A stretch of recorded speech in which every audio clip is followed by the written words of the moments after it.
Bom, pessoal, é com uma grande felicidade que então vimos aqui para mais uma aula no Centro Dom Bosco e para tratar de um assunto que pode parecer muito surpreendente para muitas pessoas, né? Então, o título da palestra vai ser Por que só a missa de sempre pode salvar a civilização ocidental? E é uma pergunta que certamente surpreende a muitos, porque se a gente colocasse para o vulgo, alguns responderiam que a solução para a tremenda crise que nós passamos no Ocidente, religiosa, moral e política, seria a restauração, a conquista de um país a partir de uma direita política. Outras pessoas poderiam colocar, já com nível de compreensão maior, que a restauração da civilização ocidental ela vai passar pela multiplicação do número de católicos. Mas o que a gente está querendo colocar e provar no dia de hoje é algo ainda mais profundo. É a ideia de que essa restauração da civilização ocidental ela passa necessariamente pela multiplicação das paróquias tradicionais em todo o Ocidente. E como é que a gente vai fazer para provar isso nesse intervalo para vocês? Então, primeiro, a ideia é mostrar como a civilização ocidental ela foi construída a partir de uma paróquia tradicional. Depois, mostrar como que surgiu a chamada paróquia moderna, a paróquia de missa nova ou paróquia liberal, no final da década de 1960. Depois, comparar esses dois modelos e, a partir dessa comparação, mostrar que nós devemos fazer uma opção, que é a opção por aquilo que funcionou no passado, e vamos mostrar por que aquilo que funcionou no passado, se aplicado de novo, vai funcionar inevitavelmente de novo. Então é esse o caminho que nós pretendemos percorrer no dia de hoje. Então, nós sabemos, de várias palestras já foram dadas aqui no Centro Dom Bosco, que nosso Senhor Jesus Cristo fundou uma igreja que é a Santa Igreja Católica e que, após a morte e ressurreição de nosso Senhor Jesus Cristo, ele então envia os apóstolos para todo mundo e os apóstolos fundam as primeiras dioceses. Por isso que um dos livros que eu sempre recomendo que as pessoas leiam é a História Eclesiástica de Eusébio de Cesareia, que é um livro do início do século IV, e que ele é muito interessante porque ele mostra o processo de fundação das primeiras dioceses. Então ele vai dizer, olha, São Pedro saiu de Jerusalém, foi para Antioquia, de Antioquia foi para Roma, foi crucificado de cabeça para baixo em Roma. Então você tem aí a sucessão apostólica a partir de São Pedro. E ele vai mostrar, olha, em Atenas você tem a criação da primeira diocese a partir de Dionísio Areopagita, que foi convertido por São Paulo. Então Eusébio de Cesareia ele vai dizer, no início do século IV, tendo acesso a uma série de documentos que nós não temos mais, como foi esse processo de desenvolvimento da Igreja Católica a partir dessa comunidade inicial em torno de nosso Jesus Cristo na Judéia. E a gente sabe que desde o início o processo de conversão ele passa por um certo destacamento da sociedade para uma comunidade cristã primitiva. Então, é bem interessante ver, por exemplo, no filme Quo Vadis, o sermão de São Pedro nas catacumbas em Roma, né?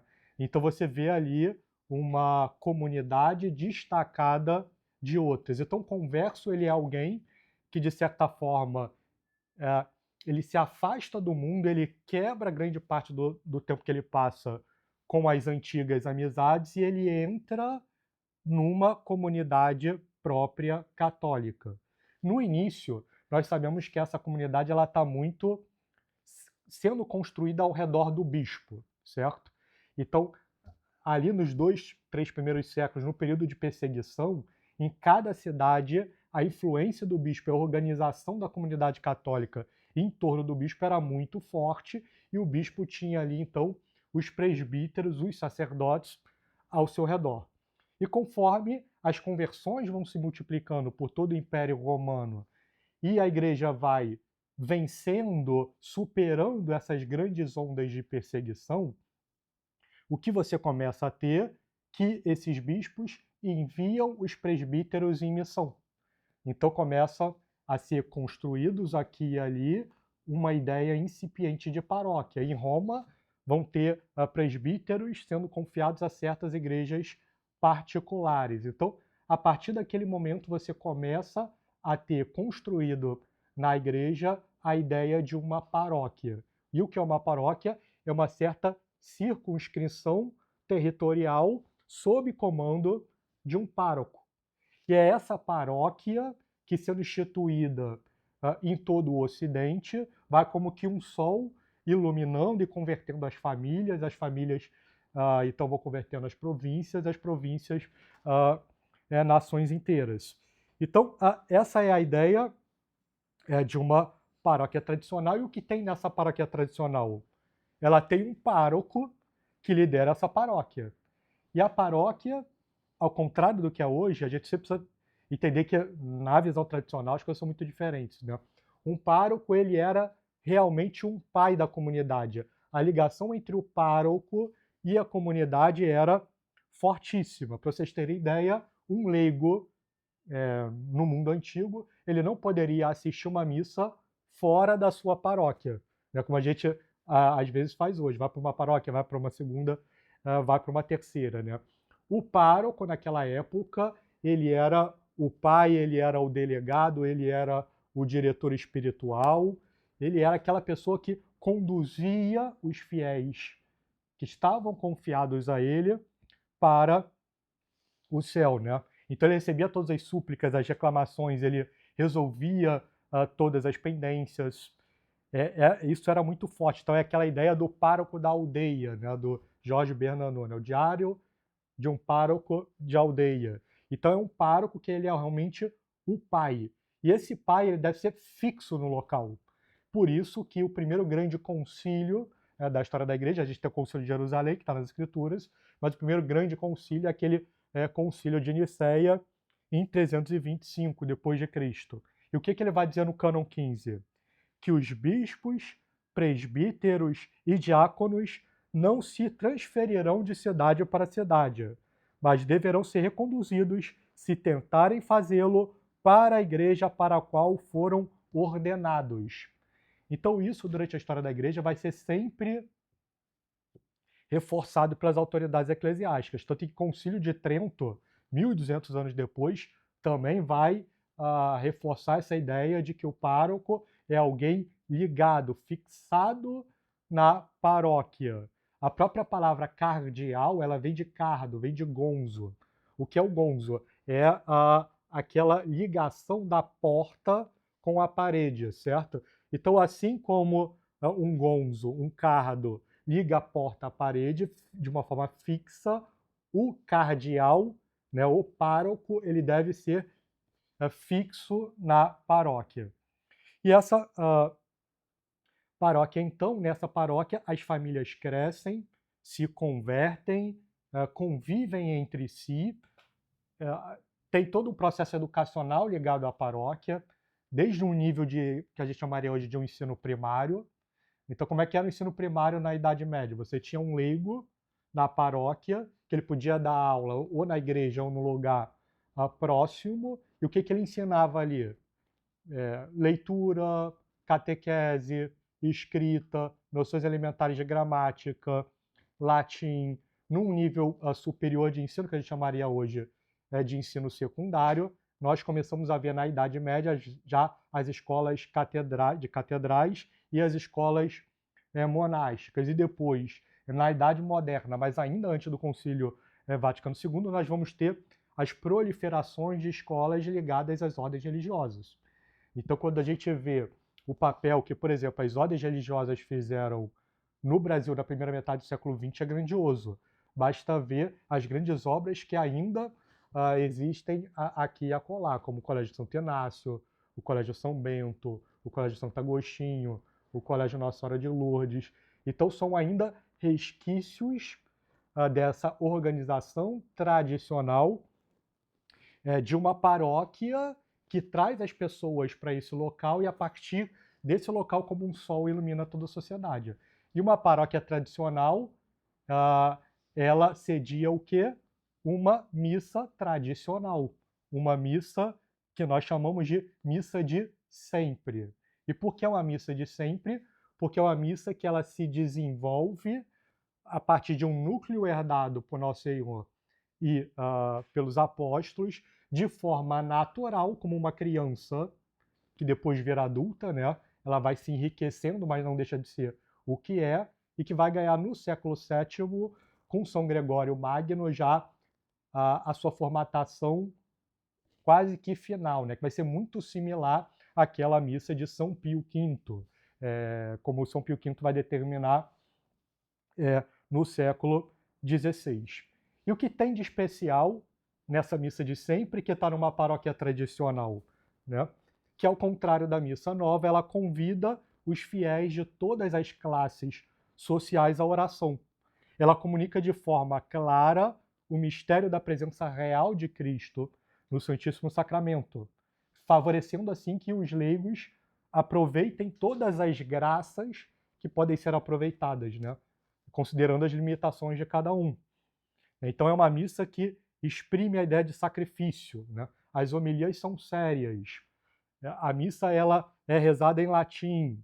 O altar é voltado, é colado na parede. O padre está voltado para Deus. Há um silêncio completo. As mulheres e os homens estão vestidos de forma modesta, comungam de joelhos e na boca.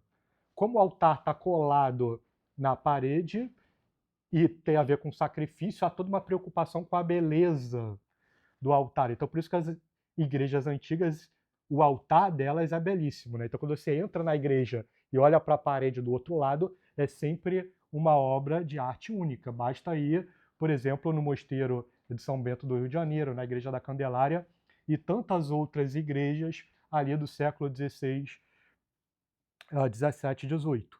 Então, essa missa de sempre, ela tem todas essas características favoráveis, além do rito, né?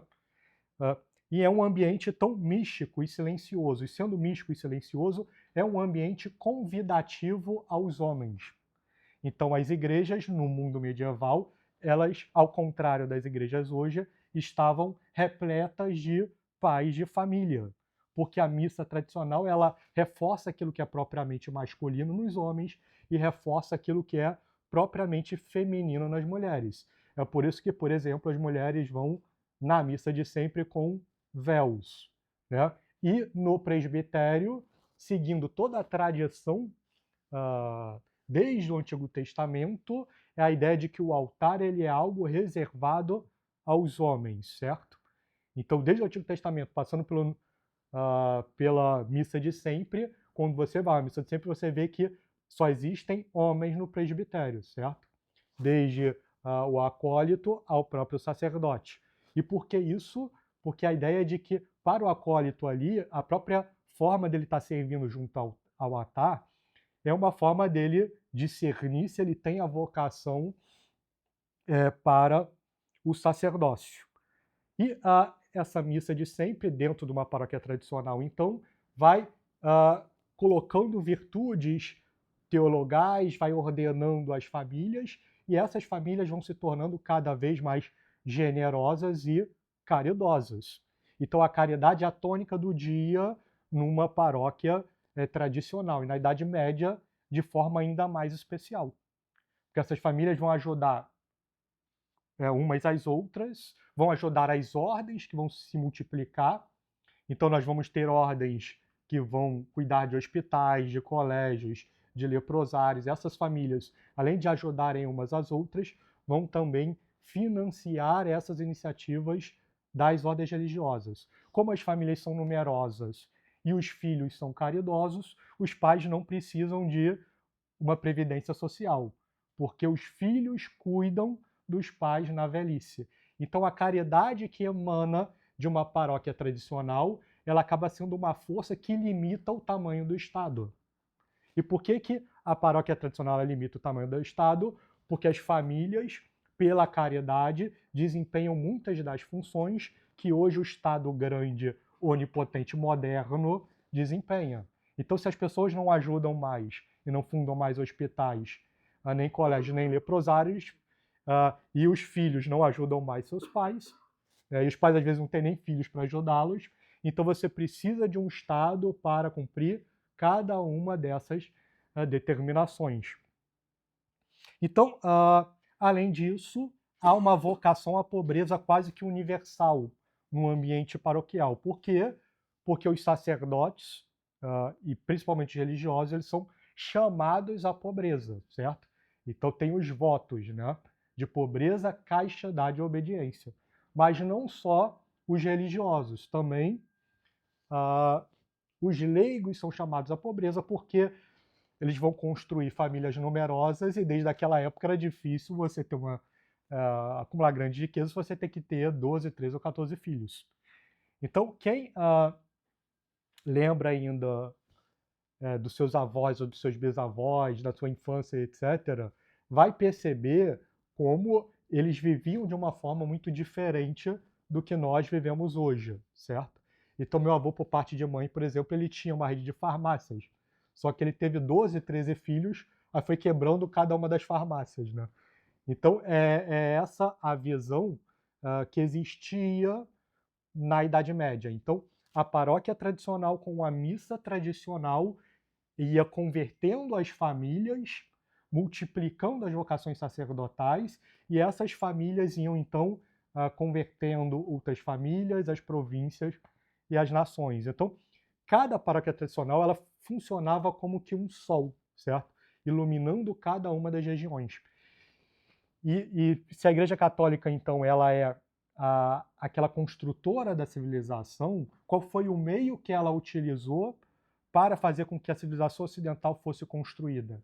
A ideia da paróquia tradicional, certo? Só que aí, então, da vinda de Nosso Senhor Jesus Cristo a 1960, o desenho foi esse, né? Só que de 1960 para cá, as coisas começaram a mudar. A gente vai entender o porquê conforme avançarmos na aula de hoje. Mas quando nós pensamos em 1960, o que vem à nossa mente, a década de 1960? É a década do sexo, drogas, rock and roll, Woodstock, ecumenismo, diálogo interreligioso, o homem se afastando cada vez mais de Deus e olhando cada vez mais para si. Dentro da Igreja Católica, isso toma a forma do Concílio Vaticano II, que introduziu uma série de erros de forma formal que não existiam antes em documentos, que abriram a porteira para vários problemas, com o diálogo interreligioso, com o ecumenismo, com a ideia do Estado laico e com os erros do movimento litúrgico. E aí, tudo isso fez com que se substituísse a ideia de uma paróquia tradicional e o que entrou no lugar, isso que todos nós nascemos, né? Ou a maioria de nós, a ideia de uma paróquia nova, uma paróquia que nós podemos chamar de paróquia moderna ou paróquia liberal. E o que tem numa paróquia moderna ou liberal? Uma missa nova. E o que tem de diferente da missa nova para a missa de sempre? Muita coisa, né?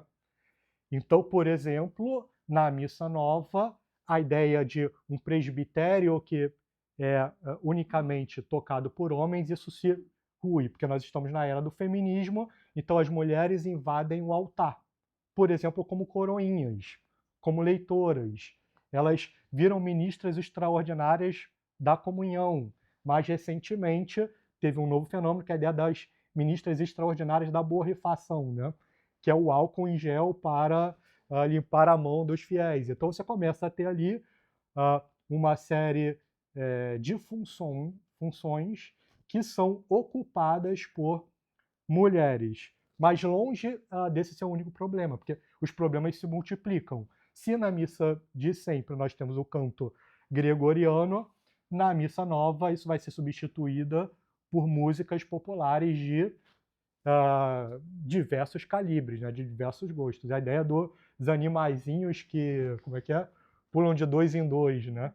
Então sai o canto gregoriano, que é o canto mais belo e sacro possível, tão belo que Mozart vai dizer que ele trocaria toda a sua obra musical simplesmente se ele pudesse ter reivindicado para si o prefácio da missa de sempre, da missa gregoriana.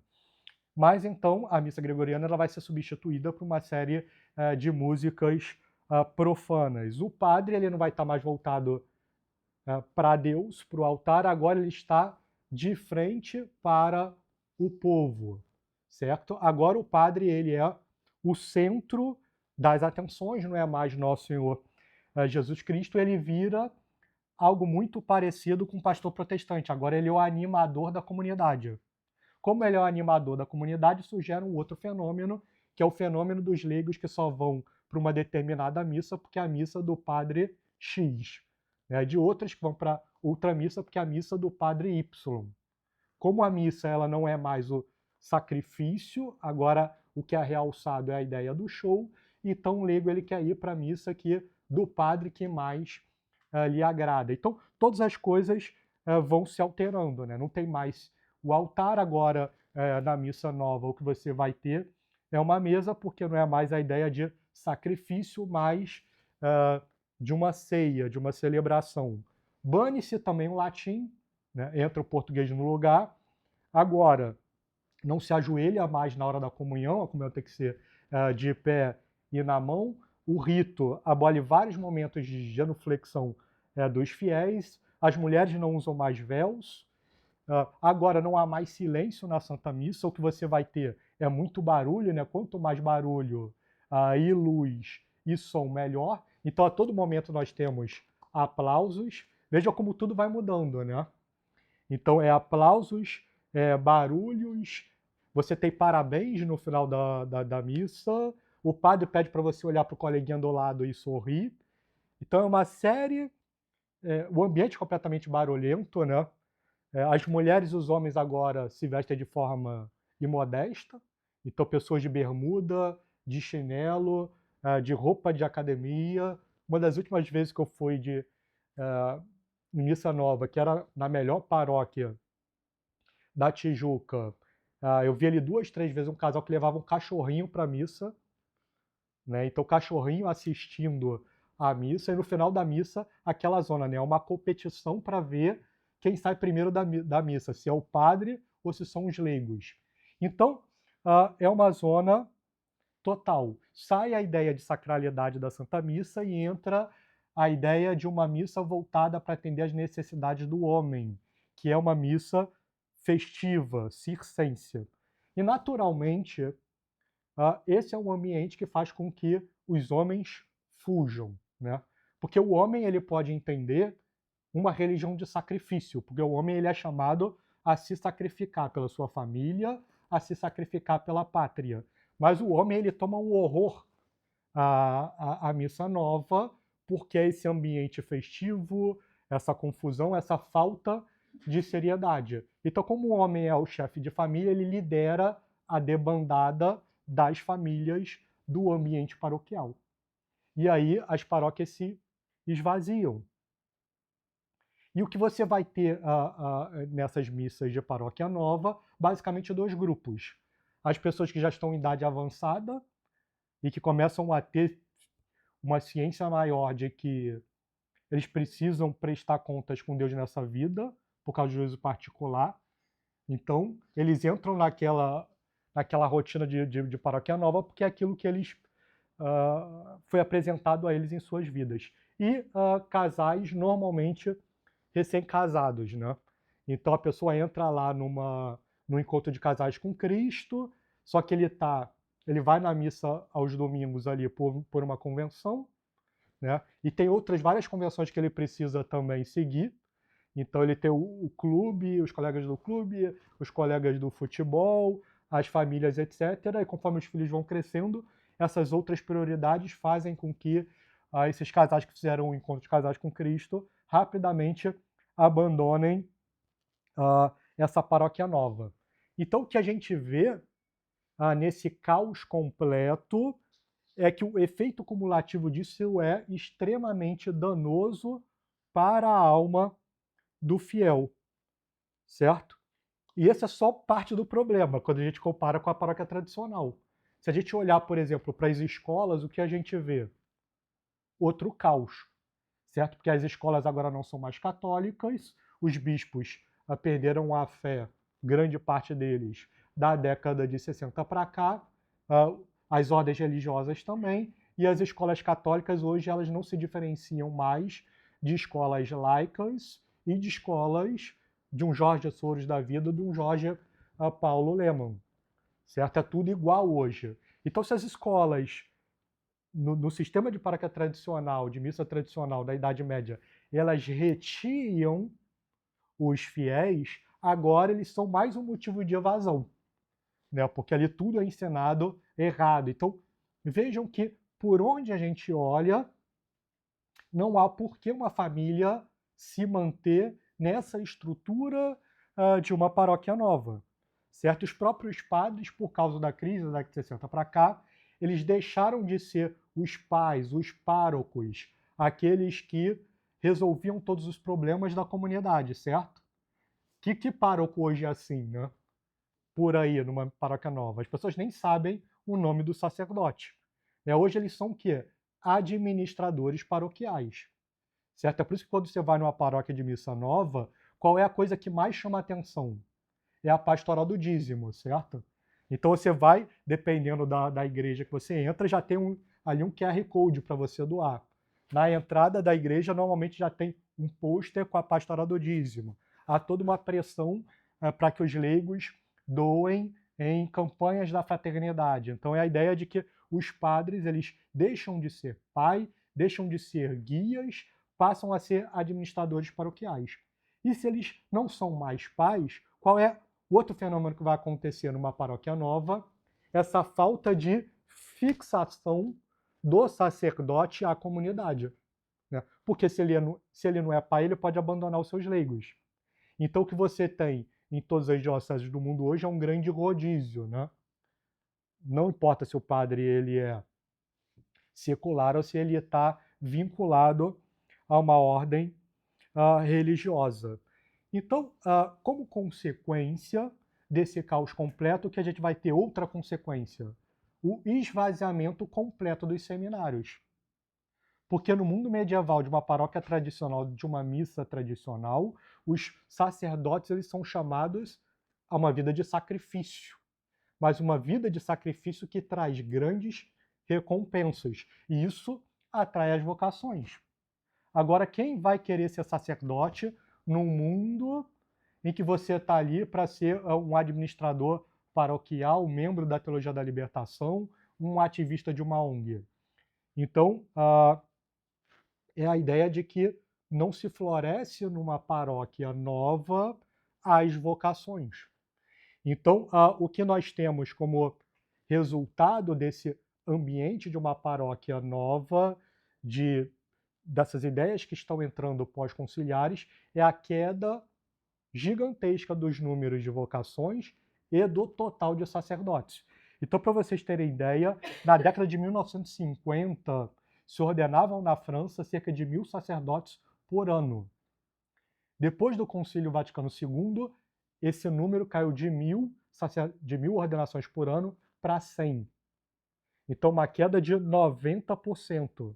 No final do concílio, em 1965, eram 41.000 sacerdotes na França. Em 2004, o número caiu de 41.000 para 17.000. Então, é o caos completo. Então, o que a gente está vendo aqui? Que havia uma estrutura tradicional, essa estrutura tradicional foi alterada por uma estrutura nova, e essa estrutura nova fez com que o sol se apagasse. E quando o sol se apaga, secam as famílias numerosas e virtuosas, secam as vocações sacerdotais e seca a qualidade dos sacerdotes. Como agora um sacerdote é chamado a ser um administrador paroquial que não deve abrir mão da sua vida, então sai o sacerdote herói e entram sacerdotes extremamente problemáticos, porque a crise de fé segue-se inevitavelmente uma crise na moral. Porque se eu não acredito mais nos 10 mandamentos, eu não acredito mais no céu, eu não acredito mais no inferno, para que eu vou levar uma vida de santidade, que busque as virtudes morais, que busque a conversão, uma vida de santidade cada vez maior? Eu não vou fazer isso. Então, o que você vai ter cada vez mais são sacerdotes e bispos levando vida de pagãos. Certo? Então, nós temos aqui duas estruturas. Essa crise de fé da paróquia moderna, das ideias novas que entram pós-conciliares, vai fazer então que haja essa grande crise na civilização ocidental, essa grande queda na civilização que se acelera de forma profunda a partir da década de 1960. Então, até aqui, vejam, recapitulando o que a gente quer fazer, provar que para restaurar a civilização ocidental, nós precisamos restaurar o modelo das paróquias tradicionais. Então, mostramos o que foi a paróquia tradicional, como que ela surgiu e como ela construiu a civilização ocidental.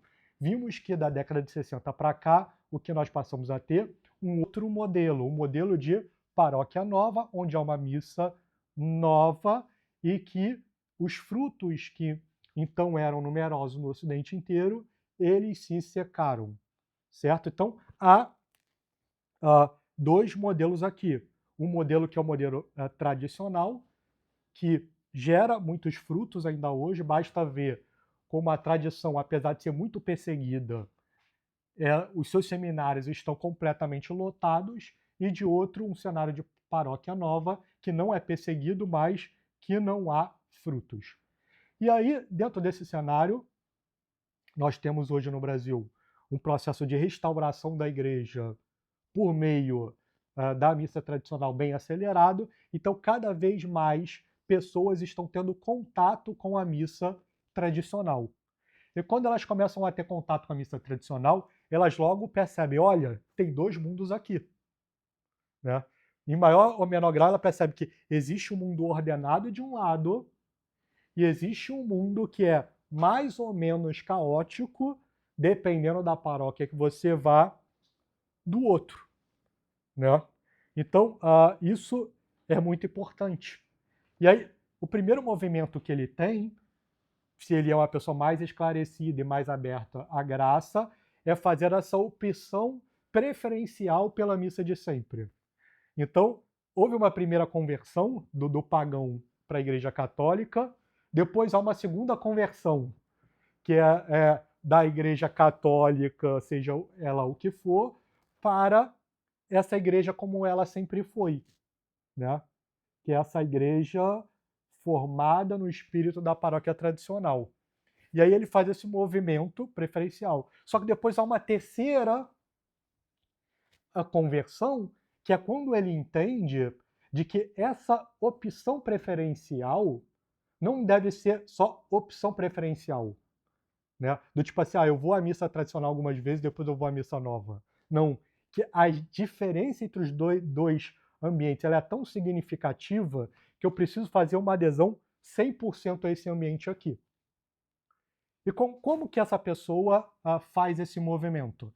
Ela faz esse movimento a partir, na minha visão, de três características principais. A primeira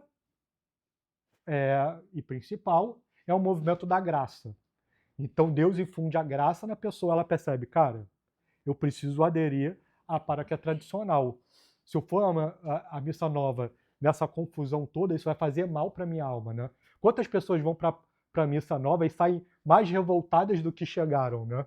Isso é um depoimento muito comum que a gente vê. A pessoa ela entra na missa nova e sai mais irritada do que ela entrou.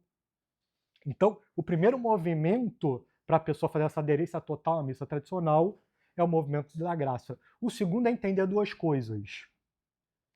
A primeira é como a missa nova foi feita e por que ela foi feita. Por que a missa foi feita e com qual intenção. Essa é o primeiro fator que eu diria que é uma virada de chave impressionante. E a segunda virada impressionante é ver qual foi a obra colocada na missa nova, ou seja, quais são as diferenças da missa tradicional para a missa nova. Então, quando você tem esses três fatores, o movimento da graça, uma compreensão do porquê a missa nova foi feita e com qual intenção, e as diferenças da missa tradicional para a missa nova, então você fala, não, é um basta. Eu preciso ir para o ambiente de paróquia tradicional e eu preciso lutar para que isso aqui funcione. Porque a salvação da minha alma e da sociedade depende com que isso cresça e se multiplique. Então, em relação ao primeiro fator, que é a graça, eu só posso rezar para as pessoas que estão nos assistindo aqui, para que elas sejam tocadas por Deus e façam esse movimento para a paróquia tradicional. Mas em relação ao porquê a missa nova foi feita e as diferenças da missa tradicional para a missa nova, a gente pode falar hoje, então a ideia é eu trazer um pouco disso para vocês aqui, para clarificar um pouco mais a questão forte que nós estamos colocando aqui, né? Que é a ideia de que para restaurar a civilização ocidental a gente precisa multiplicar as paróquias tradicionais, certo? Então, para isso, né, para o primeiro ponto que a gente precisa ver aqui é por que a missa nova foi feita. Né? Eu gosto sempre de mostrar que a missa nova ela faz parte de um contexto. Então, eu já expliquei em outras aulas aqui que é muito bonito ver como o nosso Senhor Jesus Cristo profetizou dois grandes movimentos da igreja que ele tinha fundado na história. Ele disse ali para o conjunto restrito de apóstolos que a igreja que ele estava fundando deveria chegar no mundo inteiro. Né? É o que nós vemos em Mateus 24 e Mateus 28. E depois ensinai a todos os povos e batizai-os em nome do Pai, e do Filho e do Espírito Santo, Mateus 28. E ele vai dar justificativa em Mateus 24, que é o capítulo em que há o sermão escatológico de Cristo em Mateus, que ele fala do fim de Jerusalém e da vinda do anticristo e do fim dos tempos. Ele vai dizer que este evangelho será pregado pelo mundo inteiro para servir de testemunho a todas as nações. Então, ele está ensinando para os apóstolos ali que aquela doutrina deveria ser anunciada no mundo inteiro, certo? E Santo Agostinho vai dizer que isso não significa converter todas as nações, mas que o evangelho deveria chegar em todas as nações. E por quê? Para que nenhuma nação se excusasse quando viesse o anticristo, pela sua perfídia, né? Olha, nós fomos uma nação imoral porque o evangelho não foi anunciado. Não, o evangelho ele precisa ser anunciado. Então, um grande movimento de expansão, e nós vimos em aulas anteriores que esse movimento de expansão ele vai ter como pedra fundamental a nação portuguesa, certo? Então, nosso Senhor, sendo Deus, ele prepara um povo para levar o evangelho do mundo antigo para todas as nações. E aí os portugueses chegam nas Índias em 1498, no Brasil em 1500, e todas as conquistas da coroa de Castela, seja descobrindo a América em 1492, seja fazendo a circunnavegação com Fernando de Magalhães, eles são como que roubados de Portugal, certo? Então, Portugal desenvolve toda a tecnologia marítima e a coroa de Castela rouba. Então, Nosso Senhor ele prepara uma nação para levar o evangelho a todos os povos, e quando esse evangelho começa a chegar em todos os povos e começa-se a cumprir em certo sentido essa primeira parte das profecias, vem uma segunda parte nas escrituras, que é a ideia de um cenário cada vez maior de crise. Então nós vemos isso onde? Por exemplo, no capítulo 18 de Lucas, quando nosso Senhor faz uma pergunta retórica: acaso quando o Filho do Homem voltar, ele encontrará fé sobre a terra? Então vejam que nosso Senhor, sendo Deus, ele sabe a resposta da pergunta. Então a pergunta que ele coloca de forma retórica, ele está dizendo o quê? Que quando tiver a segunda vinda, o número de católicos vai ser tão raro que vai ser difícil encontrar a fé sobre a terra. E existem muitas profecias nas Escrituras, existem sermões escatológicos de Cristo nos evangelhos sinóticos, Mateus, Marcos e Lucas, existem cartas de São João de São Paulo que falam sobre isso, e o próprio Apocalipse, que é um livro de história, porque ele fala de coisas que vão acontecer. Certo? Em 2 Tessalonicenses, nós vamos ter, por exemplo, São Paulo dizendo que primeiro deve vir a apostasia, então manifestar-se o homem da iniquidade, o filho da perdição. Então, o que o São Paulo está dizendo? A mesma coisa que o nosso Senhor Jesus Cristo.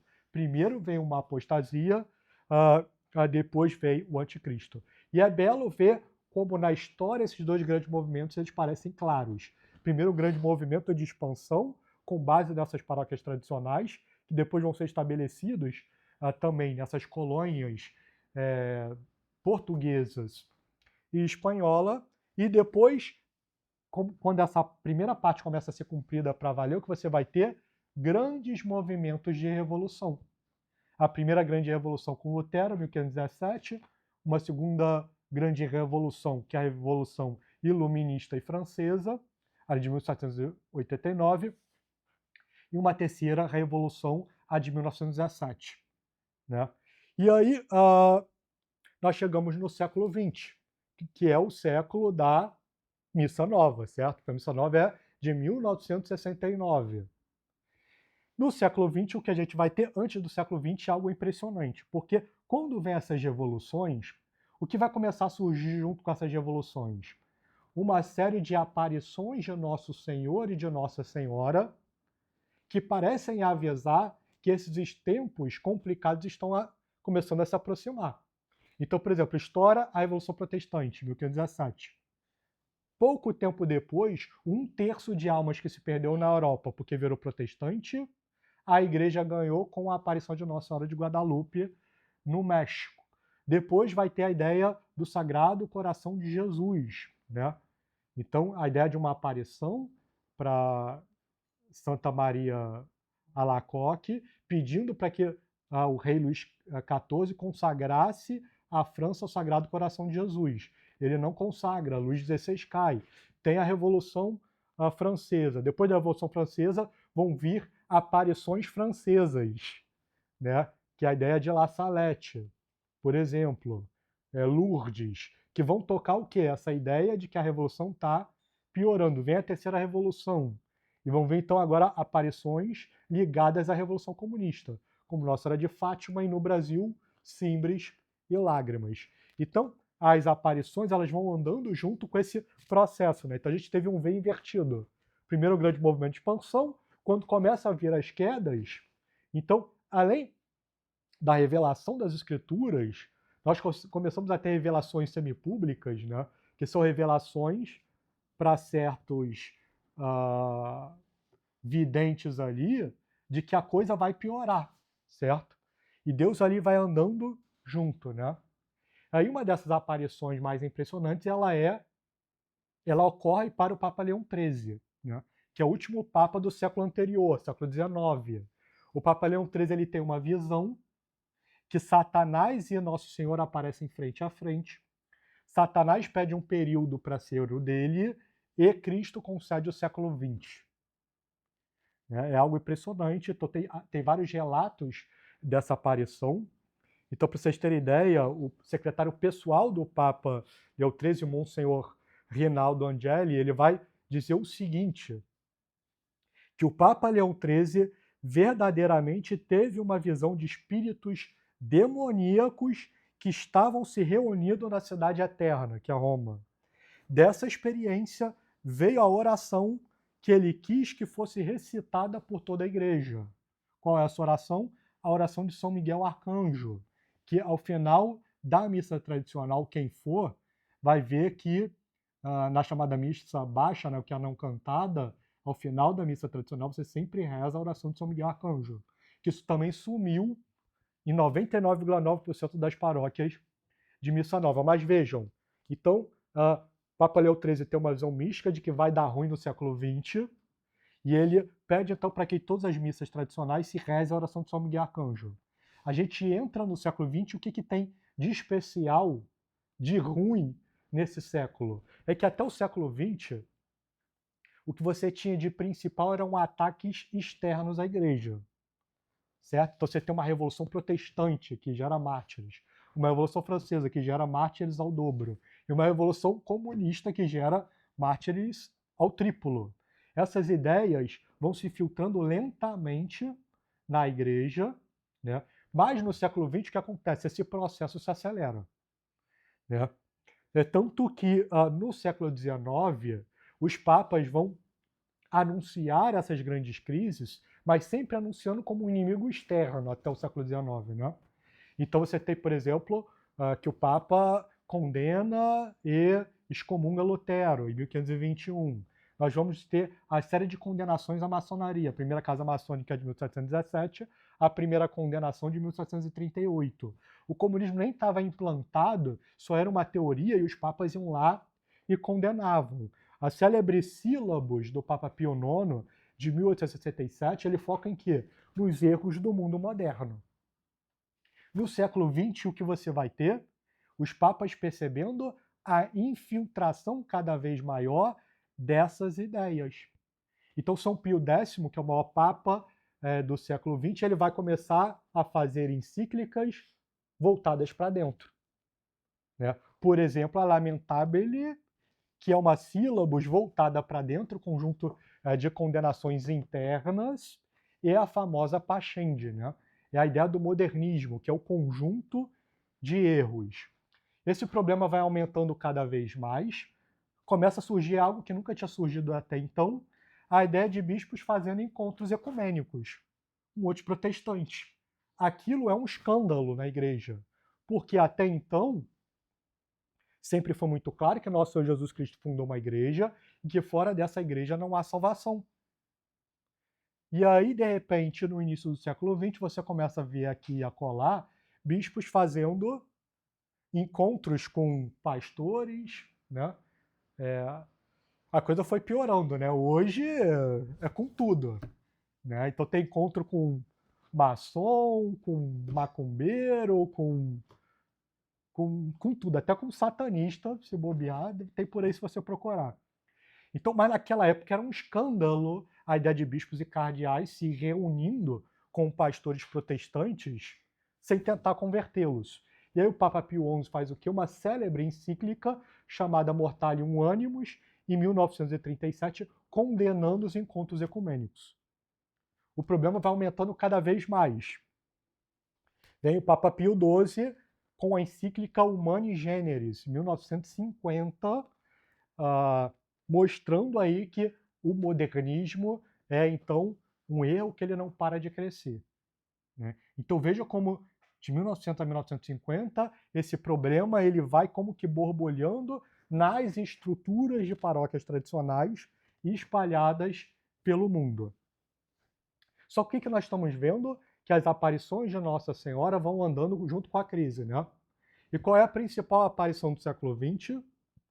A aparição de Nossa Senhora de Fátima, certo? E qual é o centro da aparição de Nossa Senhora de Fátima? Se fala muito do milagre do sol, aquela coisa espetacular que aconteceu em 13 de outubro de 1917, em que há um milagre do sol e que o sol ele começa a bailar, né? Não que o sol tivesse deslocado, a ideia é que é um milagre no âmbito atmosférico, ou seja, como o sol ele se apresenta diante de nós. Então, mas é um milagre para 70 mil pessoas ali na região de Fátima e proximidades. Então fica muito marcado esse milagre do sol.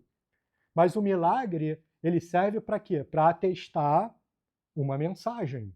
O centro de Fátima é a mensagem dada por Nossa Senhora em 13 de julho de 1917 aos 3 pastorinhos. E o que essa mensagem fala? Ela fala em 3 coisas. A primeira coisa, algo que hoje seria surpreendente, né? Se hoje as pessoas não acreditam mais em inferno, né? Não existe mais inferno, está todo mundo salvo, não é isso? Então o Papa Francisco fez uma fala que gosta de pensar que não existe ninguém no inferno, uma fala recente bem polêmica. Mas o que Nossa Senhora faz? Ela fala isso para os pastorinhos? Não. Ela mostra o inferno para os pastorinhos. Os pastorinhos têm uma visão mística do inferno. 3 criancinhas. Depois que ela faz isso, continua a mensagem. Ela avança, ela vai dizer, olha, tá vendo o inferno? Eu não quero que as pessoas se dirijam para lá, ela é uma realidade, isso existe. Então o que eu quero que vocês façam? Comunhão reparadora dos sábados e a consagração ao Imaculado Coração de Maria pela Rússia, né? Da Rússia ao Imaculado Coração de Maria. E ela diz, se não houver oração e penitência, se os homens não se converterem, a aparição de 1917, haverá uma guerra ainda pior. Então, a primeira parte de Fátima, Nossa Senhora mostra o inferno aos pastorinhos, a segunda parte diz, olha, se os homens não se arrependerem, vai haver uma grande crise política. uma Segunda Guerra Mundial. Os homens se convertem, a coisa piora da Primeira Guerra para a Segunda. Piora. Então, vem uma Segunda Guerra Mundial. E aí há uma terceira parte, então, do segredo, que Nossa Senhora só autoriza que se escreva em 1944. E quando que ela pede para essa terceira parte do segredo ser revelada? Em 1960. 1960. O segredo ele fica confiado ao bispo de Leiria e Fátima, um dos maiores cardeais do século XX, um grande homem, chamado Cardeal Ottaviani, leu o terceiro segredo na íntegra. Ele fica tão chocado com o terceiro segredo. O segundo já estava prevendo uma Segunda Guerra Mundial, certo? Só que o terceiro choca o Cardeal Ottaviani ainda mais. Choca tanto que ele pega o terceiro segredo e leva para Roma. Não, isso aqui vai ficar custodiado em Roma. O Papa Pio XII, que é aquele que fez a encíclica Humani Generis, que também estava ciente dos problemas internos da igreja crescendo, lê o terceiro segredo, fica tão chocado que ele pega a explicação dada por Nossa Senhora e coloca num cofre do lado da sua cama. E o texto ele manda para o arquivo, né, para a congregação do Santo Ofício. Tem-se o ano de 1960. Né? O Papa Pio XII morre, assume o Papa João XXIII, que é conhecido como Papa Bom.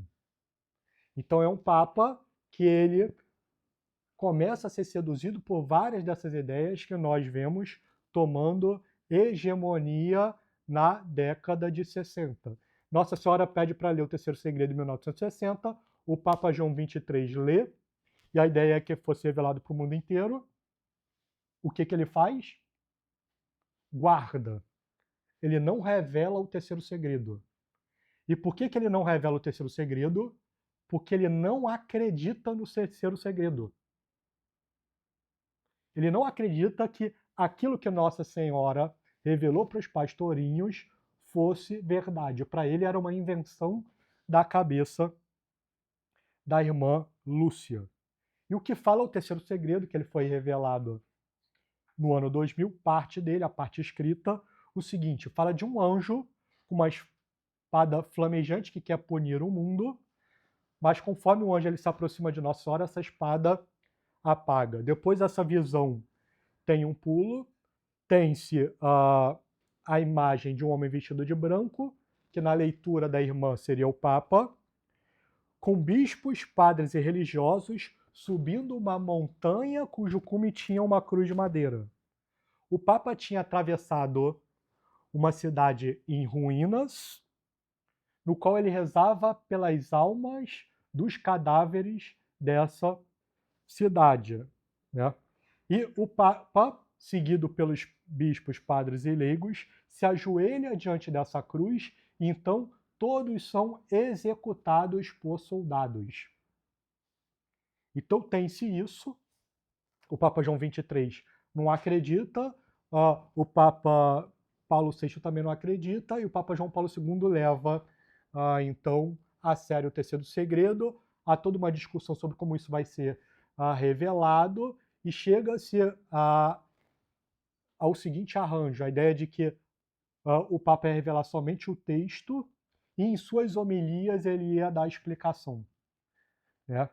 E aí, quando as pessoas viram que a explicação oficial do cardeal Sodano, que foi uma explicação nunca oficial, mas particular, não condizia com o terceiro segredo, porque o terceiro segredo fala de uma cidade em ruínas, provavelmente Roma, do Papa rezando por almas cadavéricas, de uma procissão para um monte com uma cruz e de todo mundo sendo executado. E aí o que o cardeal Sodano fala? Não, isso foi atentado ao Papa João Paulo II. Não tem nada a ver. Então, o que os principais especialistas de Fátima começaram a fazer? Investigar todo mundo que leu o terceiro segredo na íntegra. E eles chegaram a qual conclusão? Que o terceiro segredo tinha duas partes. A primeira parte, o texto, a segunda parte, a explicação de Nossa Senhora. E foram ver o que todos os principais caras que leram o terceiro segredo na íntegra falavam. E o que todos eles falavam? Que o terceiro segredo ele era direcionado para uma grande crise no alto clero, que pode desembocar numa crise também de perseguição cruenta. Então, vejam, faz todo sentido o segredo de Fátima nesse contexto inteiro. Mostra-se o inferno. Se não houver nem oração nem penitência, o que acontece? Uma grande crise política que geraria uma Segunda Guerra Mundial. Se convida os homens uma segunda vez para oração e penitência. Se os homens não se emendarem, o que pode haver de pior que uma Segunda Guerra Mundial? Uma defecção do alto clero na igreja. Uma grande crise religiosa. E é por isso que o cardeal Ottaviani e o Papa Pio XII, né, um grande cardeal e um Papa que teve seus problemas no final, mas que foi muito bom na média, principalmente em comparação com o que veio depois, o Papa que ainda tinha fé 100% católica, é algo impressionante. E aí vejam que o Papa João XXIII não acredita e ele faz o quê? Ele faz o contrário do que Nossa Senhora está apontando. Nossa Senhora está falando, olha, vai dar ruim, convertam-se, penitência, né? Em certo sentido, anuncia, ó, a solução está no retorno à tradição. E o que o Papa João XXIII faz? Ele vai abrindo a igreja cada vez mais para o mundo. A gente entra na década de 60, tem-se a instauração do Concílio Vaticano II, se faz uma série de comissões prévias para gerarem esquemas, os bispos revolucionários se organizam, né? Então por isso que está aquele livro famoso, né? O Reno se lança no Tibre, porque é algo curioso, né? Desde a Revolução Protestante, né? Os países não latinos são um grande problema, né? Então a Alemanha, a Holanda, Inglaterra, a Escandinávia, dali só vem caos. Então os bispos dessa nação formaram a Aliança do Reno, eram os mais progressistas, e eles se organizaram para capturar o concílio, que tinha esquemas muito bons. Eles derrubaram todos os esquemas preparatórios e foram introduzindo textos revolucionários. Na primeira sessão do concílio, para vocês terem ideia, tinham então 5 textos preparatórios. Os revolucionários derrubaram os 4 textos tradicionais e mantiveram só um. Qual foi o texto mantido? Então veja como tudo faz sentido quando a gente olha nesse sentido mais de 2000 anos, né? Justamente a Constituição sobre a liturgia. E quem era o principal autor da Constituição sobre a liturgia? Um ultraprogressista chamado Monsenhor Annibale Bonini. Tão progressista que o Papa João XXIII chegou a expulsá-lo da cátedra que ele dava aula na universidade. E aí, quando veio o Papa Paulo VI no meio do concílio, ele fez o quê? Ele restaurou as dignidades de Monsenhor Bonini. Então, o primeiro documento é o documento sobre a liturgia, 1963. Em 1964, o Papa Paulo VI faz o concílio, que é um grupo com menos de 50 especialistas, tomado pelos mais progressistas, e dá poder ao Monsenhor Bonini para tocar o concílio. E sim, o concílio, não o concílio, o grupo que deveria aplicar tudo que foi colocado, a reforma litúrgica, nessa Constituição. Em 1975, acaba o concílio, com uma grande vitória dos progressistas, porque vários fatores foram colocados ali que vão gerar a derrocada completa da igreja. O primeiro, a ideia do comunismo. Então agora, cada vez mais vai ficar aquela ideia de qualquer religião salva, né? Então a ideia do ecumenismo, a ideia do diálogo interreligioso. Agora o Estado não deve mais favorecer a religião verdadeira, você tem o Estado laico e aquela missa, ela não serve mais a missa de sempre. Então você vai ter uma reforma, um movimento litúrgico, que é conferido para esse grupo do concílio. Então, de repente, você vai ter a bizarrice de uma missa que vai ser construída em laboratório por 50 pessoas. Certo? E por que precisa ser construída uma missa nova? Então, a melhor forma que eu tenho para explicar isso é a gente entender que essas coisas elas estão dentro de um ambiente. Né? Então, quando a gente pensa, por exemplo, na ascensão do protestantismo, por que o protestantismo ele sobe no século XVI? Principalmente na Alemanha, porque a Alemanha estava em grande grau corrompida. Então, o ambiente favorecia a ascensão da Revolução Protestante. Por que a gente tem ali, em 1800 e pouco, né, em 1859, o surgimento da origem das espécies de Darwin? Né? Por que pegou tanto a teoria da evolução? No século XIX. Porque, vejam, século XIX, está falando de 1850, é o que? O mundo pós-Revolução Francesa. Já teve a primeira revolução, que é a Revolução Protestante, já teve uma segunda revolução, que é a Revolução Francesa. Grande parte da elite não acredita mais em Deus. Ora, a Igreja Católica oferece uma explicação para a origem do homem. Deus criou todas as coisas de forma ordenada, certo? Criou o âmbito material, o reino vegetal, o reino animal, o ser humano e os anjos, tudo ordenado. Ora, se não existe um Deus que criou todas as coisas de forma ordenada, como é que a elite que sai da Revolução Francesa vai explicar todas as coisas? É preciso uma nova teoria. Então vem a origem das espécies. Porque agora, vejam, que não é uma teoria científica, é uma teoria religiosa. Eu preciso explicar desesperadamente como o nada gerou a matéria, como duas matérias se apaixonaram e geraram bactérias, como duas bactérias se apaixonaram e geraram dois peixes, como dois peixes se apaixonaram e geraram dois jacarés, como dois jacarés se apaixonaram e tiveram como filhos os dinossauros e os macacos, e como dois macacos se apaixonaram e tiveram como filhos o ser humano. Então não é uma coisa lógica, matematicamente é impossível, né? Porque para você ter duas metamorfoses juntas, isso em dois seres para gerar, só isso aí já é praticamente impossível. Mas não importa, porque é um sistema religioso. Analogamente, por que tem a missa nova, então, em 1969? Por que não houve uma missa nova nos tempos de Santo Afonso? Por que não houve uma missa nova nos tempos de São João Bosco? Por que não houve uma missa nova nos tempos de São Pio X?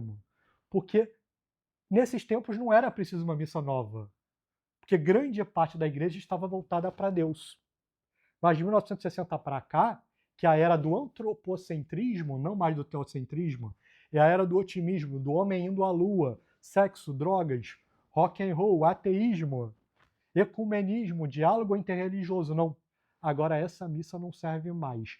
Eu preciso de uma nova missa que atenda não mais a Deus, que não seja mais um sacrifício para reparar os pecados cometidos pelo homem, mas que seja uma celebração de uma ceia protestante. Então, e é isso que está na alma das pessoas que fizeram a missa nova. Então veja o que Monsignor Bonini diz em 1965, que devemos arrancar de nossas orações católicas e da liturgia católica tudo que possa ser sequer a sombra de uma pedra de tropeço para os nossos irmãos protestantes.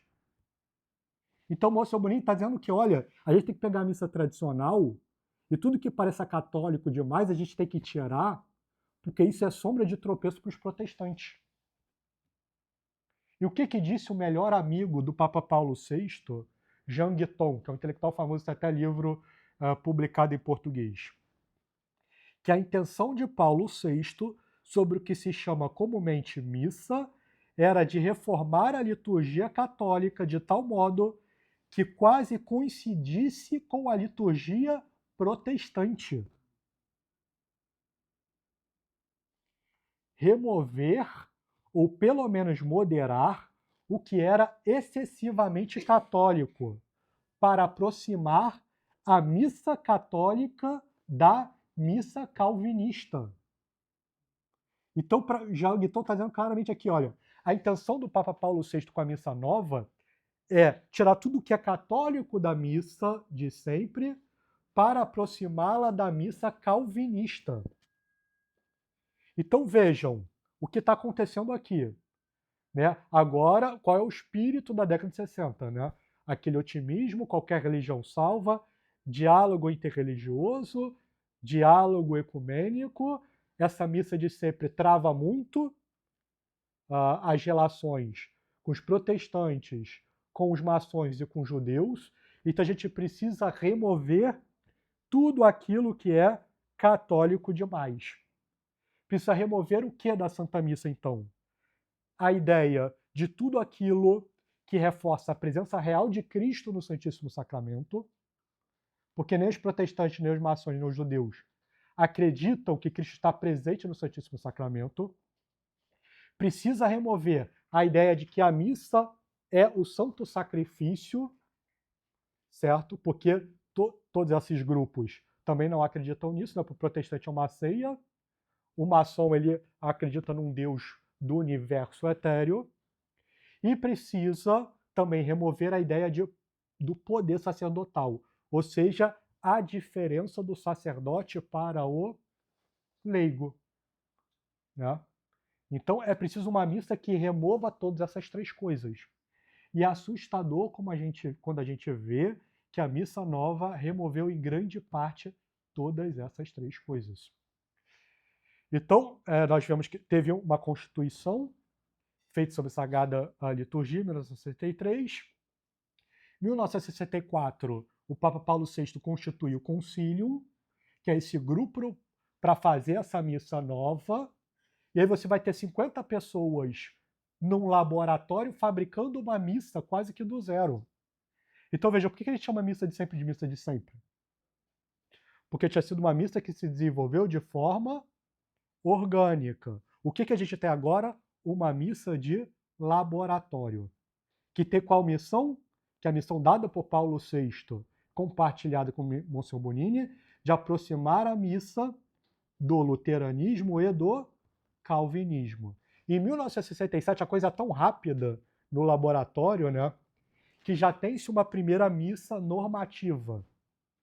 Monsenhor Bonini reza essa missa para 180 bispos e pergunta: e aí, o que vocês acharam? 180 presentes ali. A coisa gera tanta estranheza que 43 dos 180 presentes reprovam a missa feita pelo Monsenhor Bonini. 62 colocam uma série de ressalvas. E só 71 dizem que sim. Então veja que num ambiente que os bispos, os cardeais, os sacerdotes estão acostumados com obediência, é uma rejeição profunda. De 180, nós temos 43 votos de rejeição total e 62 votos de rejeição parcial à missa que Bonini fez com a assessoria do Papa Paulo VI. Tem-se, então, 1969, se promulga a missa nova.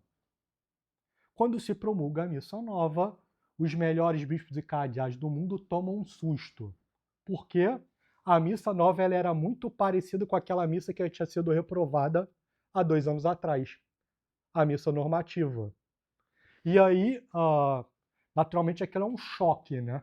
E aí, o que os cardeais vão fazer? O que os bispos vão fazer? Nós vamos ter muitas pessoas que vão pedir, por exemplo, dispensa, né? Vão dizer, olha, eu não posso aqui rezar essa missa, deixa eu rezar essa missa de sempre aqui até morrer, por favor. E 2 cardeais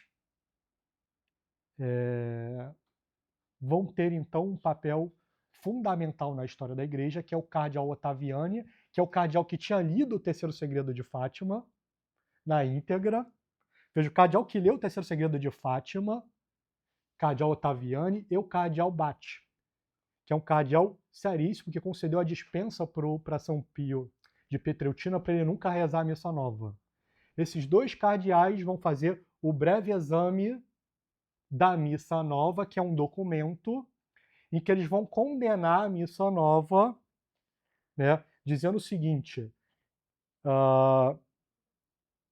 que a missa nova ela se afastava completamente da ideia de uma missa tradicional, certo? Da missa mesmo. E aí, mas então, a missa nova ela vai ser implementada no mundo inteiro, vai gerar essas paróquias modernas que nós vemos no mundo inteiro, e você vai ter então essa defecção quase completa da igreja no mundo. Em 1976, um sacerdote descobre que Monsenhor Bonini era maçom. Então ele vai até o Papa Paulo VI e diz: olha, se você não tomar uma providência, eu vou jogar isso aqui publicamente. O Papa Paulo VI fica alarmado e envia como punição Monsenhor Bonini para ser pronúncio no Irã. Né? E aí o Monsenhor Bonini, maçom do Irã, ele vai escrever um livro sobre reforma litúrgica, dizendo o seguinte, que a reforma litúrgica que ele tinha conduzido foi a mais vasta que jamais houve na história multissecular da Igreja, que tende a mudar radicalmente a face das assembleias litúrgicas tradicionais. Ou seja, o que é mudar radicalmente? É transformar completamente aquilo que já existia. Ou seja, ele está aquele maçom que foi exilado, que foi o principal responsável pela missa nova, está dizendo, olha, aquilo que eu fiz é para mudar completamente. Ele construiu a paróquia nova como nós conhecemos hoje.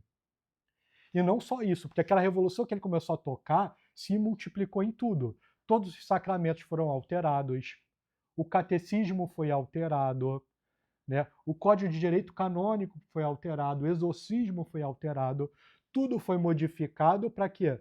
Para adaptar os ritos ao homem que é antropocêntrico.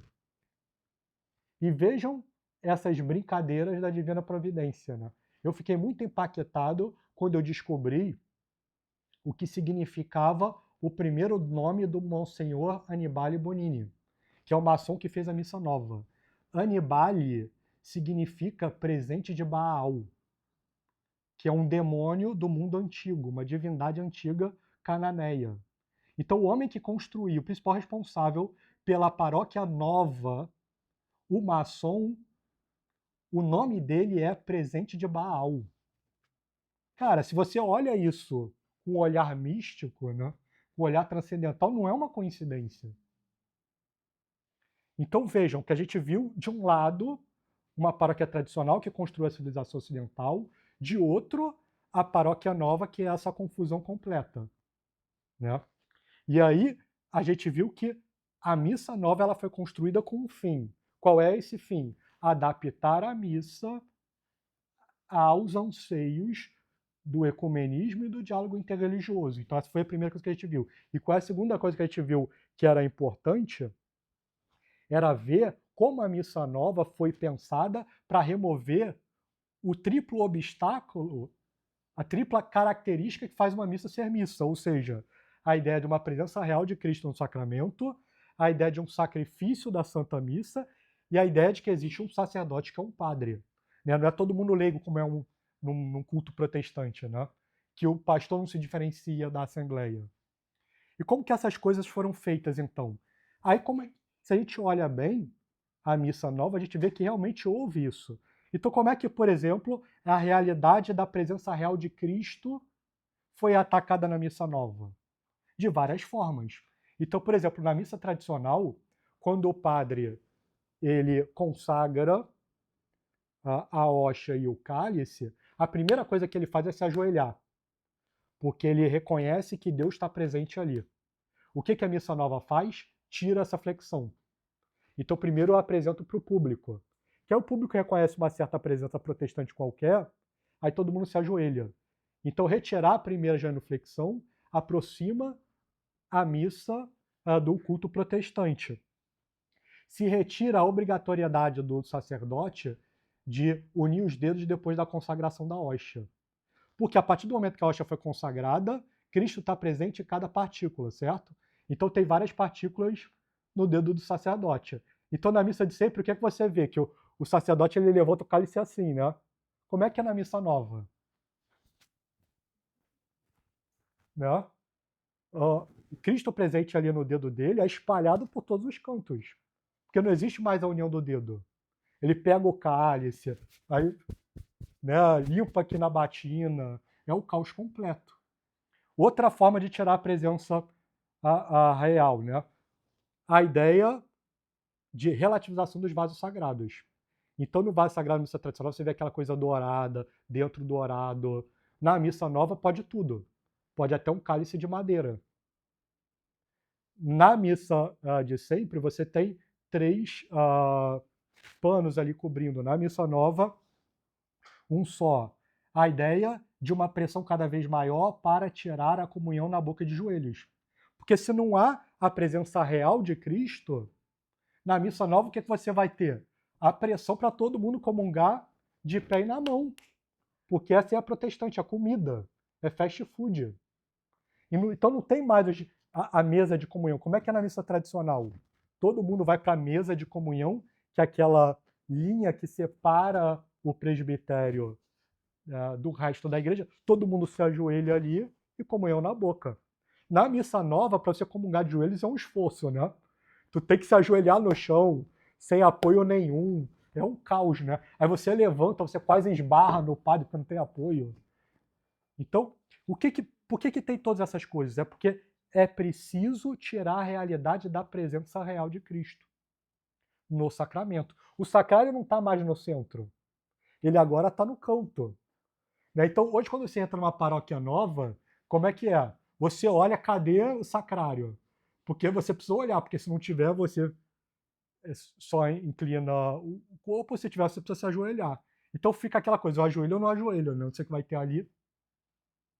Então são mudanças para tirar a ideia de uma presença real de Cristo no sacramento. Basta? Não. A revolução precisa tirar mais o quê? A ideia de que a missa é, acima de tudo, um sacrifício. Certo? Então muita coisa foi feita aí. A primeira coisa foi a substituição do altar para uma mesa. Então o altar não está mais colado, não é mais um túmulo, né, sobre onde vai ter o sacrifício, agora é uma mesa em que está todo mundo reunido para uma grande ceia, né, com o padre de frente para o público, não está mais de volta para Deus. Há também, que é uma das coisas mais impressionantes, a substituição do ofertório na Santa Missa. Porque a parte da Santa Missa que os protestantes mais odiavam era o ofertório, porque o ofertório da missa tradicional mostrava a preparação do cordeiro para o sacrifício. Era muito claro o aspecto sacrificial no ofertório. Então Lutero vai dizer que sobre o ofertório, essa abominação que se chama ofertório. É daí que quase tudo ressoa e faz sentir vivamente o sacrifício. Então Lutero ele odiava o ofertório pelo que ele representa claramente de sacrifício. Como é que é o ofertório da missa de sempre? Existe uma oração específica que é o Sustipe Sancte Pater, em que o padre diz: recebei, Pai Santo, Deus onipotente e eterno, esta hóstia imaculada. Então ele está ali com a hóstia, ele não está chamando de pão, ele está chamando de hóstia, porque a hóstia, no mundo antigo, era aquele que era colocado como substituição a outros presos para ser imolado. Então não é um pão ali simplesmente, é uma hóstia. E depois tem-se a consagração do cálice, com uma outra oração.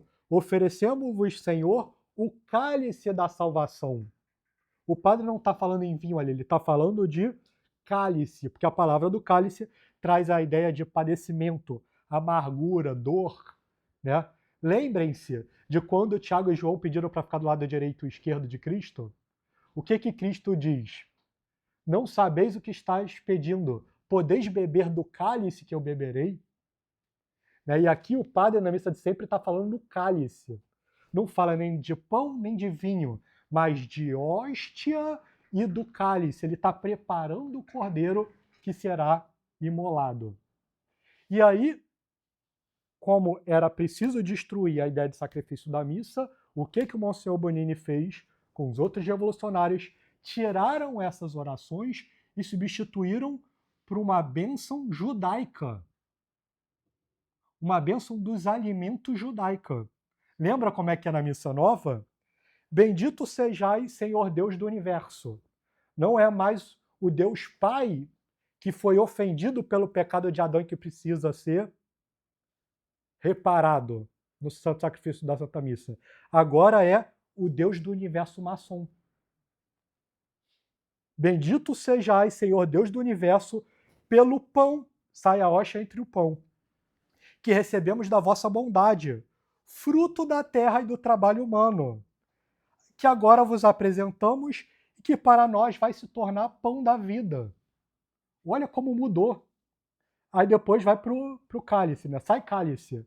Bendito sejais, Senhor, entra o Deus maçônico de novo, Deus do universo, pelo vinho que recebemos da vossa bondade. Parece um bando de agricultor, né? Toma aqui o pão e o vinho que você vai abençoar agora. Fruto da videira e do trabalho humano, que agora vos apresentamos e que para nós vai se tornar vinho da salvação. Agora se agradece pelos alimentos, né? Então é uma substituição completa. Agora não é mais uma hoxa e um cálice que vão ser consagrados, mas uma ceia protestante de pão e vinho que foi abençoado por meio de uma bênção judaica. Então veja como o aspecto sacrificial vai sendo alterado.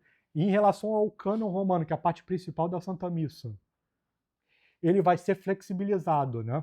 O cânon romano sai, vira uma primeira oração eucarística, se introduzem novas orações eucarísticas que vão se afastar cada vez mais da ideia de sacrifício e vão abrir as frentes para as orações eucarísticas que beiram o sacrilégio, né? Então agora que você vai ter o rito amazônico, o rito maia, imagina que vai vir de oração eucarística daí. Mas vejam, no culto protestante, não basta diminuir o aspecto do sacrifício, né? Porque não se acredita mais no sacrifício da missa. Você precisa aumentar a ideia de leituras e sermões. Então, o que Lutero vai dizer também, durante a sua revolução? Que o culto se dirigia a Deus. E de agora em diante, ele se dirigirá ao homem. O sacrifício ocupava o primeiro lugar. Agora o sermão vai suplantá-lo. Então, o que você faz na Missa Nova? Coloca uma leitura extra e coloca aquelas orações da comunidade. Por quê? Porque aí você aproxima mais ainda a Missa Nova. Né? E qual é a terceira aspecto que os fautores da Missa Nova vão fazer? Atacar a ideia da distinção entre o sacerdote e o povo. Por isso que o povo vai participando cada vez mais da missa, das leituras. Agora você tem, eu vi aí, freira fazendo homilia, né? Os ministros extraordinários da comunhão, os ministros extraordinários da borrifação. Então a ideia de leigos cada vez mais assumindo papéis que são propriamente sacerdotais. Né? Então é por isso que eu disse que Cardeal Ottaviano e Cardeal Batlle, vendo essas coisas, eles disseram o quê? Que a Missa Nova se afasta de modo impressionante, tanto em seu todo, como nos detalhes da Santa Missa, tal qual foi formulada na sessão 22ª do Concílio de Trento. Então, um afastamento completo. O que a gente tem visto aqui, veja, eu estou construindo, mostrando o problema, mostrando a solução, mostrando como a gente sai de tudo isso. Um sistema construiu a civilização ocidental, que é o sistema da paróquia tradicional, da missa tradicional. Na década de 60, nós vimos que a revolução que Nosso Senhor, aquele cenário de apostasia ia aumentar tanto que na década de 60 para cá ele ia tomar a igreja. De tal forma que Nossa Senhora aparece na história para avisar que vai dar ruim. Os papas não acreditam e caminham para dar ruim. Né? Eles colocam vários conceitos que não existiam na igreja desde então. Diálogo interreligioso, movimento ecumênico, Estado laico, colegialidade, de tal forma que o cardeal Suenes vai dizer que o Concílio Vaticano II é 1789 dentro da igreja. E os princípios da Revolução Francesa vão ser aplicados dentro da igreja. Certo? Então a liberdade da Revolução Francesa vira a liberdade religiosa. A igualdade da Revolução Francesa vai virar essa ideia de... Eu tenho até aqui os conceitos claros colocados pelos Suenes aqui, de ecumenismo. Então, igualdade vira ecumenismo, agora qualquer religião salva. E fraternidade vira colegialidade, agora não é o Papa que manda, mas todo o colégio de bispos. Então, os preceitos da Revolução Francesa vão encontrar fenômenos análogos dentro da Igreja, que é a ideia da liberdade, tocada pela liberdade religiosa, da igualdade pelo ecumenismo e da fraternidade pela colegialidade. Então, esse fenômeno é muito claro, certo?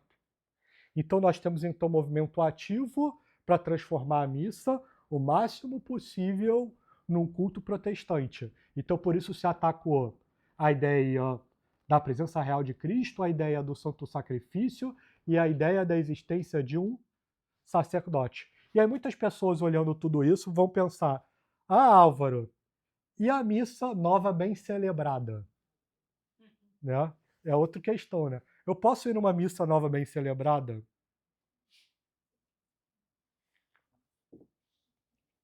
Então, a primeira coisa que a gente precisa tentar fazer é definir o que é uma missa nova bem celebrada. Por quê? A missa tradicional ela tem rúbricas precisas. A missa nova não. Na missa nova tudo pode.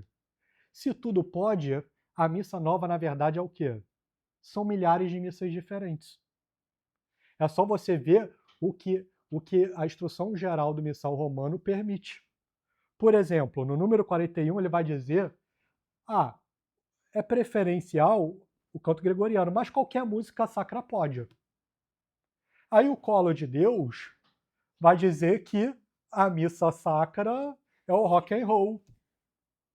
O comunista vai dizer que a música sacra é a Internacional Comunista, né? O francês vai dizer que é o canto francês. Qualquer coisa, a música reteté pode ser música sacra, porque agora depende da percepção individual do sacerdote. Aquilo que ele definir como música sacra pode. Então, na paróquia A é uma música, na B é outra música, na C é outra música. O número 71 vai dizer que essas orações luteranas da comunidade devem ser sóbrias. Como é que são as orações da comunidade por aí fora, né? Vamos aqui agradecer a Pachamama, não é isso? Vamos agradecer aqui a campanha da fraternidade ecológica, vamos agradecer, sei lá, por tal coisa, por tal coisa. Então, cada missa vai ter uma oração da comunidade diferente, né? O número 329 da instrução vai falar que os vasos sagrados podem ser feitos com qualquer material sólido, né?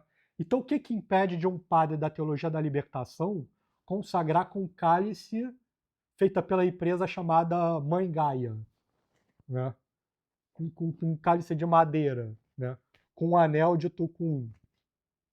Nada impede, né? Então, as orações eucarísticas podem ser várias.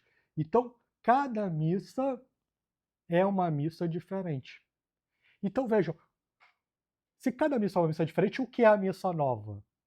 Bem celebrada. Na cabeça de um fiel mais bem intencionado é o quê? De forma intuitiva. É aquela missa mais parecida possível com a missa de sempre. Então, quanto mais aquela missa nova tem aspectos de missa de sempre, mais ela é bem celebrada.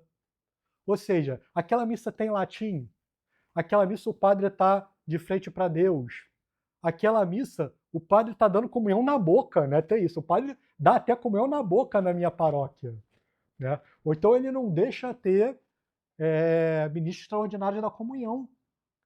Então, começam a ter 2, 3, 4 aspectos. Mas quando você junta meia dúzia de aspectos desse, né, então, o que é uma missa nova bem celebrada? Vamos colocar só 4. A gente falou de vários aspectos da missa de sempre aqui. Silêncio, modéstia, né, o padre de volta para Deus, a ideia de um altar, de um sacrifício, né? Tanta coisa aí. Vamos pegar 4 desses aspectos. Sei lá, sem ministro ordinário da comunhão, a missa em latim, sem coroinha mulher, mais um quarto aqui. Falei voltado para Deus, não? Quantas missas novas tem no Brasil que tem esses 4 fatores? Até dos melhores padres de missa nova que tem aí. Que o pessoal fala, esse padre é muito bom. Eu quero ver esse padre barrar uma coroinha mulher. O caos que vai dar no ambiente paroquial moderno, só com barrar coroinha mulher, é tremendo. Então eu mostrei aqui o melhor bispo do Brasil, que é uma pessoa querida, mas a gente fez um vídeo mostrando tal de uma coisa que ele estava falando de forma correta. Atrás dele tinha um monte de coroinha mulher. Aí entra uma mulher do nada atrás dele, aí oferece água para todo mundo. Então, assim, o caos no meio da homilia.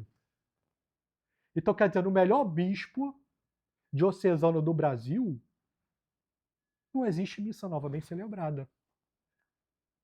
Então, a missa nova bem celebrada é aquela mais próxima da missa de sempre, mas, ao mesmo tempo, achar uma missa nova bem celebrada no Brasil é mais difícil do que achar um mico-leão dourado na floresta amazônica.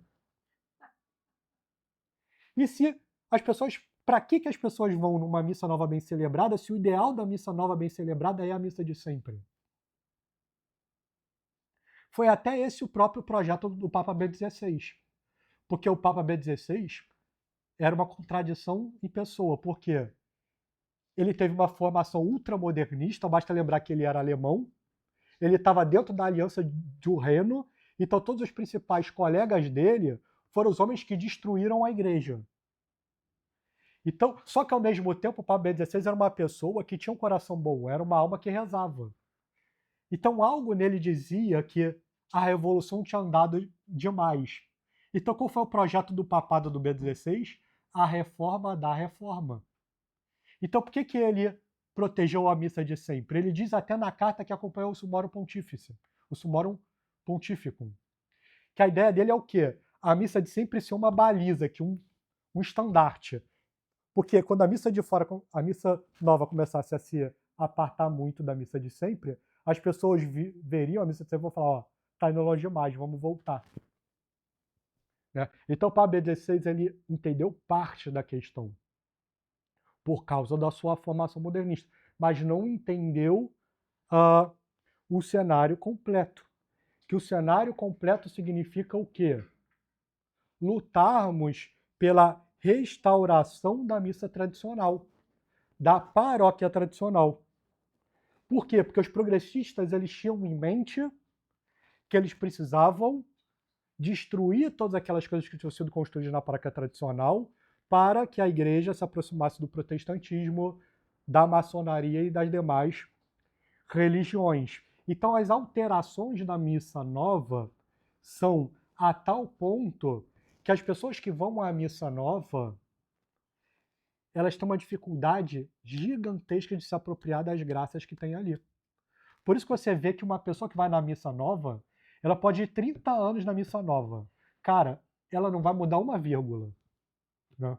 Um casal, você tem vários exemplos assim de casais em segunda união, com 0 filhos, há 30 anos indo numa missa nova. Né? Levando totó para lá, indo de colã, indo de short, né? Quase de maiô, às vezes sai da praia direto para a missa. Se você for numa missa em Copacabana e Ipanema, você vai ver isso. Então as pessoas vão 3, 4 décadas à missa nova e não são transformadas por essa missa. Então, o que a gente precisa fazer, né? E aí me lembra de um amigo meu que tem feito um trabalho impressionante nas redes sociais, um grande intelectual de conversão de empresários. Por exemplo, é uma das ações dele, né? E aí ele falou no privado que ele achava, quando ele começou esse trabalho com os empresários, de que ele teria um grande resultado ao fazer esses empresários começarem a comungar e ir à missa. Porque vários desses mega empresários, grandes empresários, começaram a comungar e ir à missa. Mas eles não estão entendendo as coisas. Por quê? Porque eles estão indo para um ambiente de paróquia nova. Então eles não mudam. O que você precisa fazer nesse caso, então, é aplicar a receita de um grande doutor que a gente até encontrou nos Estados Unidos, doutor e professor nos Estados Unidos, doutor Peter Kosniewski, que é um intelectual vinculado à Fraternidade de São Pedro. Veja o que ele diz num dos seus livros chamados Ministros de Cristo, em inglês Ministers of Christ. Não há como ganhar uma nação sem ganhar a vizinhança. Não há conversão de pessoas sem uma vitalidade interna de uma paróquia. Ele está dizendo que para ganhar a vizinhança de uma nação, você começa pela paróquia. A paróquia tradicional é um microcosmos, um pequeno mundo em comparação com a nação. Sem a paróquia tradicional, é impossível manter a identidade espiritual de alguém diante das forças dominantes de um mundo apóstata. De novo, sem a paróquia tradicional, é impossível manter a identidade espiritual de alguém diante das forças dominantes de um mundo apóstata. Os guetos católicos tradicionais são cruciais para o florescimento da Igreja e os Estados Unidos se perderam quando as paróquias tradicionais se deixaram dominar pelo secularismo, ou seja, os Estados Unidos se perderam quando as paróquias tradicionais viraram paróquias de missa nova. O que é claro, porque se você está no mundo, né? Me converti agora. Você está 80 horas da sua semana ali convivendo com familiares que estão no mundo, com pessoas numa empresa que estão no mundo. Aí você vai numa paróquia que é a continuação do mundo. Como é que você vai mudar? Você precisa sair desse ambiente e ser colocado num ambiente tradicional, numa paróquia tradicional, que é aquela paróquia que construiu a civilização. Então, quem tem a rara oportunidade de ir numa paróquia tradicional no Brasil vai perceber isso. Então, por exemplo, no Rio de Janeiro, infelizmente, o único lugar em que há uma paróquia tradicional é em Pendotiba. Ali você tem um ambiente em que todas as coisas são ordenadas. Você tem um sacerdote fixo, que é um pai, que dá esporro, que orienta os fiéis, que resolve conflitos entre os fiéis. Você tem um colégio ali, como era no mundo tradicional, né? Nesse colégio, as famílias colocam os seus filhos. Os filhos são educados na fé. Os filhos formam famílias numerosas. Aquele ambiente é sério, então o homem quer estar ali. Vários homens começam a discernir vocação, viram sacerdotes, os sacerdotes se multiplicam, os religiosos se multiplicam, as famílias numerosas se multiplicam, elas estão ordenadas, elas estão tocadas pela graça, então elas começam a contaminar para o bem as suas famílias, começam a converter membros de suas famílias, começam a agir na sociedade. Então você tem um professor que se converte, então ele começa a converter ali os alunos e leva esses alunos para o ambiente de uma paróquia tradicional.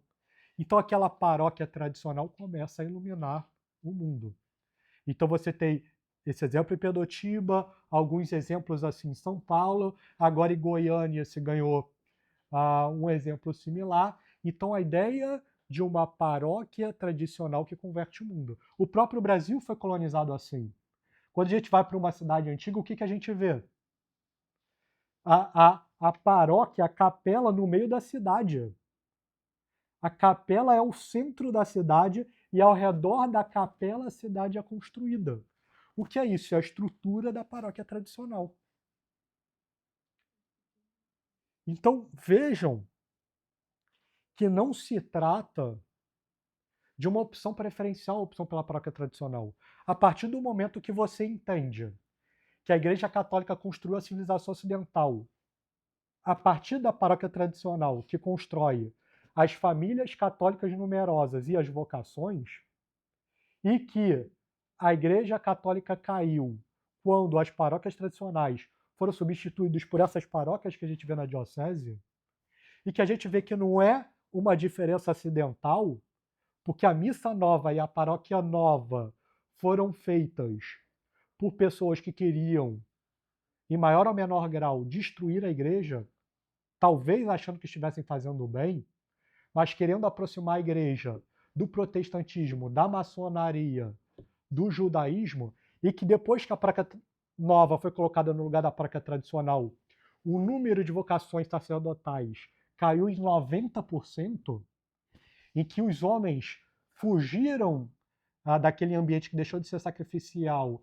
e passou para ser um ambiente festivo, e quando você entende que o principal homem responsável por isso era um maçom, que trouxe observadores protestantes, que é uma coisa que eu não disse, né?